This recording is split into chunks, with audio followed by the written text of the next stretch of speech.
शांति। बाप दादा बोले, मीठे बच्चे, तुम्हें निश्चय है कि हम संगम पर भविष्य की कमाई के लिए पढ़ते हैं। बाप हमें पढ़ा रहे हैं, 21 जन्मों का वर्षा देते हैं। प्रश्न, अपने आप पर कृपा व आशीर्वाद करने की विधि क्या है? उत्तर, अपने आप पर कृपा व आशीर्वाद करने के लिए बाप की पढ़ाई रोज पढ़ते रहो। कभी भी संग दोष में आकर पढ़ाई में गफलत नहीं करो। जो सदा श्रीमत पर चलते हैं वह अपने आप पर कृपा करते हैं, उन्हें बाप के भी आशीर्वाद मिलती रहती है। अब गीत है। मैं एक नन्हा सा बच्चा हूँ। ओम शांति। शिव भगवान वाच्य। जब मनुष्य गीत सुनाते हैं तो सदा कहते हैं साकार कृष्ण भगवानो वाच्य।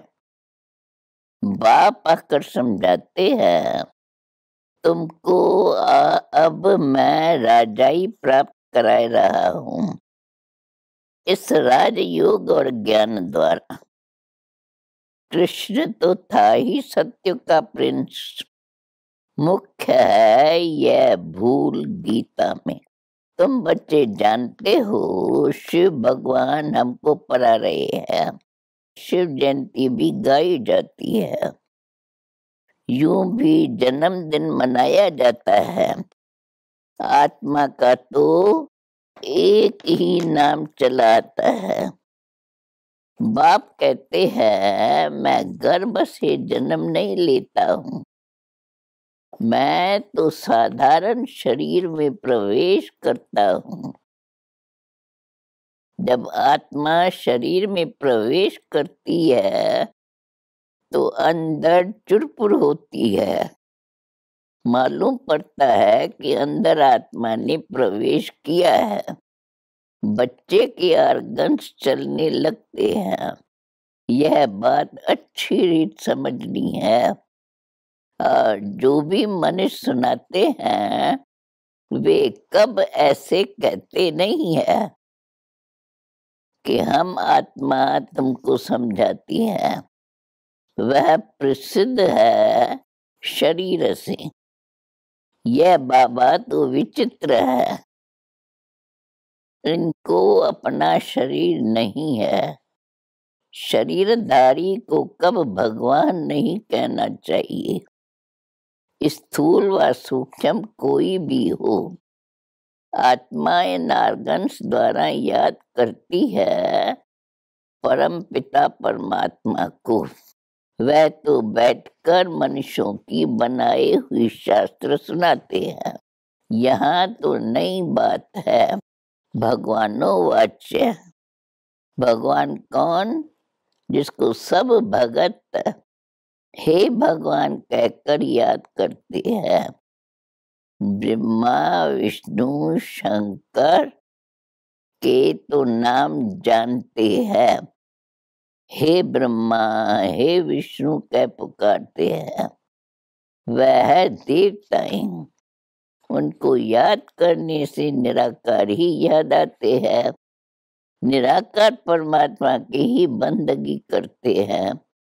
वह कहते हैं मैं भी हूँ आत्मा, परंतु सुप्रीम हूँ।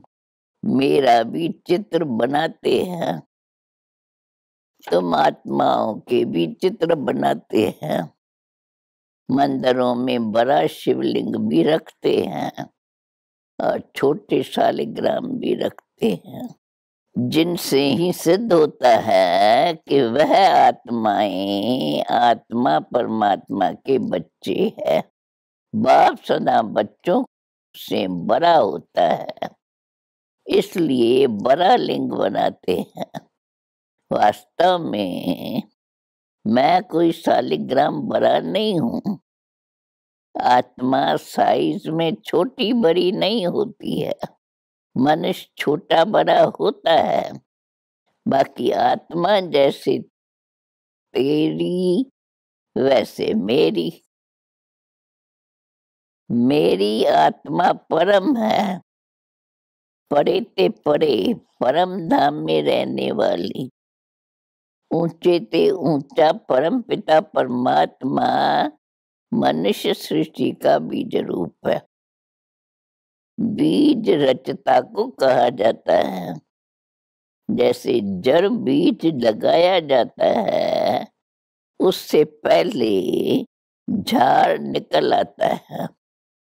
वैसे आत्मा का रूप देखो कैसा है, शरीर का कितना विस्तार है। तो पहले नई बात ये है कि यहाँ परमात्मा बाप पढ़ाते हैं, ऊंचे ते ऊंच भगवानों वाच्य। ये जरूर इम्तिहान भी ऊंचे ते ऊंचा होगा। भगवान कहते हैं मैं तुमको राजयोग सिखलाता हूँ, जिससे भविष्य 21 जन्मों के लिए तुमको देवता बनाता हूँ। फिर उनमें तुम सूर्यवंशी बनो व चंद्रवंशी बनो। मर्तबे तो बहुत है। यह सारी राजधानी स्थापन होती है। ये है संगम युग। बाप समझाते हैं कि तुम इस जन्म के लिए नहीं पढ़ते हो, ये है भविष्य की कमाई। और जो भी कुछ करते हैं वह सब इस जन्म के लिए। मनुष्य समझते हैं आगे का अभी क्यों सोचे, जो होना होगा देखा जाएगा। तुम बच्चे निश्चय करते हो हम अगले जन्म जन्मांतर के लिए पढ़ते हैं। बाप आने वाले 21 जन्मों का वर्षा देते हैं। इस निश्चय से तुम पढ़ते हो। बिगर निश्चय कोई यहाँ बैठ न सके।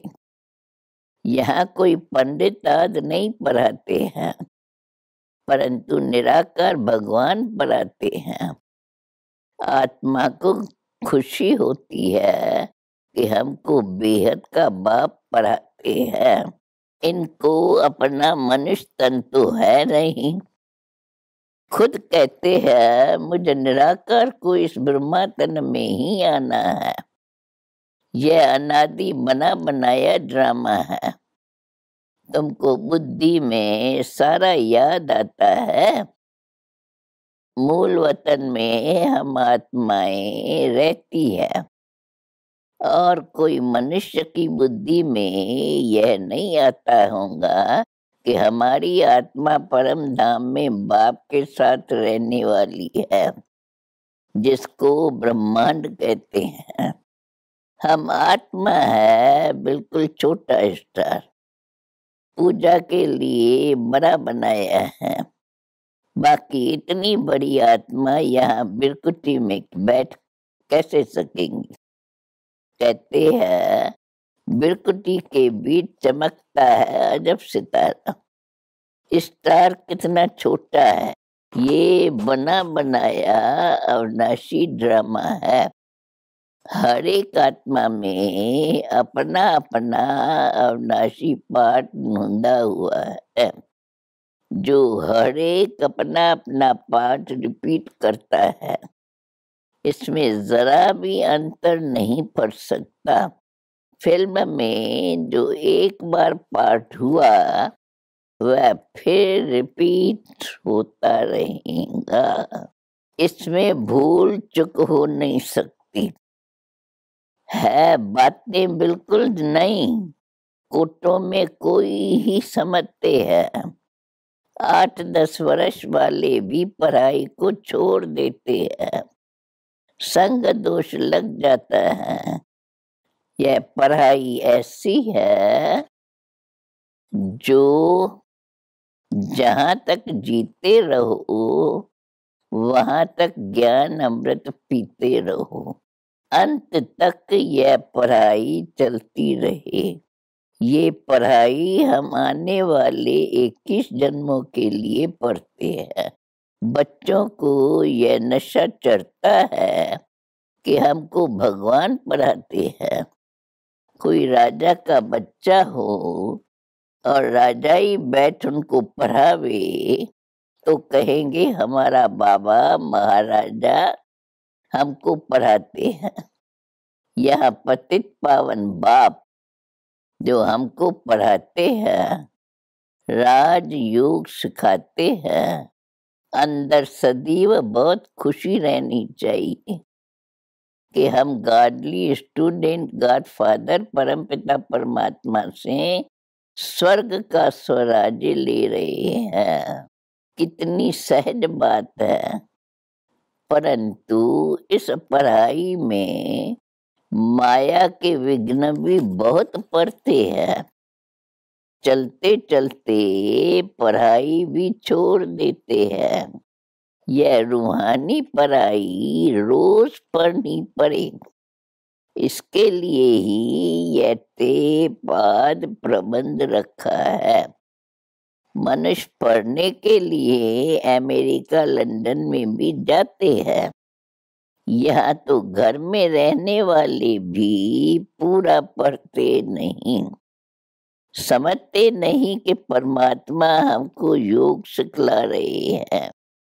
भगवान जो त्रिलोकीनाथ है, वर्ल्ड ऑलमाइटी है, लिबरेटर है, उनकी महिमा देखो कितनी है। परंतु बाप को तुम्हारे में भी कोई विरले जानते हैं। इस समय तुम गुप्त हो। तुम जानते हो हम मूल वतन के रहने वाले हैं, फिर सूक्ष्म वतन भी है। उस सूक्ष्म वतन में बच्चियां जाती है, मनुष्य साक्षात्कार करते हैं। तुम तो प्रैक्टिकल में जाते हो। सूक्ष्म वतन में तुम ब्राह्मण और देवताओं का मिलन होता है। वो है ब्राह्मण और देवताओं का संगम। ये है ब्राह्मण और क्षत्रियों का संगम। वहां भोग लेकर जाते हो। अंत में बहुत साक्षात्कार होंगे। जैसे कन्या पियर घर से ससुराल घर में जाती है तो बहुत धूमधाम से बाजे गाजे बजाते हैं। ऐसे अंत में बहुत साक्षात्कार होंगे। पढ़ते रहेंगे तभी तो देखेंगे। अगर कोई का कर्म बंधन नहीं तो पढ़ाई पर पूरा ध्यान देना है। कोई का कोई मर जाता है, समझा जाता है। अब यह अच्छी तरह से पढ़ सकेंगे क्योंकि बंधन छूट गया। अब खूब पढ़ाई करो, अच्छा पद पाओ। यह नॉलेज बड़ी वंडरफुल है। बाप बैठ बच्चों को समझाते हैं, कहते हैं बच्चे अब गफलत मत करो, माया तुम्हारा दीवा झट बुझा देंगी। इसलिए बाप को अच्छी तरह याद करना और पढ़ना। जब तक यहाँ बैठे हो तो डायरेक्ट सुनने से नशा चढ़ता है। बाहर गए तो नशा गुम हो जाता है। जैसा संग वैसा रंग लग जाता है। दिन प्रतिदिन इम्प्रूवमेंट होती रहती है। तुम्हारी बुद्धि में सारा दिन स्वदर्शन चक्र फिरना चाहिए। बुद्धि में होगा तब तो किसको समझाएंगे। नहीं तो टीचर समझ जाते कि इसका पढ़ाई में ध्यान नहीं है। दे अभिमान बहुत है। मित्र संबंधी शरीर का भान आदि याद रहता है, तभी धारणा नहीं होती। फिर हम कहेंगे तकदीर में नहीं है। कितना माथा मारते हैं तो भी श्रीमत पर नहीं चलते। बच्चे पूछते हैं बाबा क्या होता है? बाबा कहेंगे तुम ठीक पढ़ते नहीं हो, इसमें आशीर्वाद की तो बात नहीं। हम पढ़ाते हैं, तुम अपने ऊपर पढ़ने की कृपा करो। श्रीमत पर चलना यही कृपा है। नहीं चलते गोया अपने ऊपर अकृपा कर श्रापित करते हैं। बाप से वर्षा न लेकर रावण की मत पर चल अपने को श्राप्त करते हैं। बाप को वर्षा देने आए हैं, आशीर्वाद करते हैं चिरंजीवी भव। जीते जी अर्थात स्वर्गवासी भव। स्वर्ग को ही अमरपुरी कहा जाता है। अमरनाथ ही ऐसी आशीर्वाद करते हैं। अमरपुरी की देवताएं पवित्र थी ना। हद के संबंधों आज से मोह का त्याग करना ही है। अब बाप के पास जाना है।